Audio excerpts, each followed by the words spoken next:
Hello,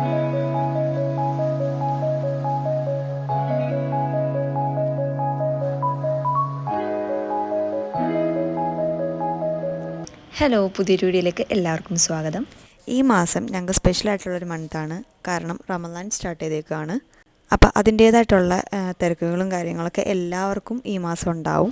ഞാൻ ഇടയത്താഴത്തിന് എണീച്ചിട്ട് അവലും ചായയാണ് ഉണ്ടാക്കിയത്. കാരണം ഇവിടെ എല്ലാവരും ഇടയത്താഴത്തിന് അവലാണ് കഴിക്കാറ്.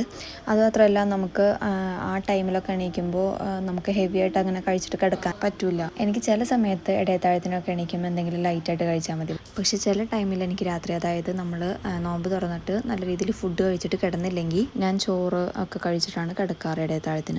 പലർക്കും പല രീതികളാണ്. ചിലവർ ഫ്രൂട്ട്സ് കഴിച്ചിട്ട് കിടക്കുന്നവരുണ്ട്, പത്തിരി ഇറച്ചിയും കഴിക്കുന്നവരുണ്ട്. അങ്ങനെ ഓരോ ദിവസം ഓരോരോ ഫുഡ് ഐറ്റംസ് വെച്ചിട്ടാണ് ഇടയത്താഴത്തിന് എല്ലാവരും കഴിക്കാറ്. പിന്നെ കഴിച്ചതിൻ്റെയൊക്കെ കുറച്ച് പാത്രങ്ങളൊക്കെ കഴുകാനുണ്ടായിരുന്നു, അതൊക്കെ കഴുകി വെച്ചു. പിന്നെ സുബഹി നിസ്കരിച്ചിട്ടാണ് കിടന്നത്. അപ്പോൾ ഇന്നത്തെ വീഡിയോ ഇത്രേ ഉണ്ടായിരുന്നുള്ളൂ. അപ്പോൾ വീഡിയോ ഇഷ്ടപ്പെട്ടെങ്കിൽ ലൈക്ക് ചെയ്യുക, ഷെയർ ചെയ്യുക, സബ്സ്ക്രൈബ് ചെയ്യുക.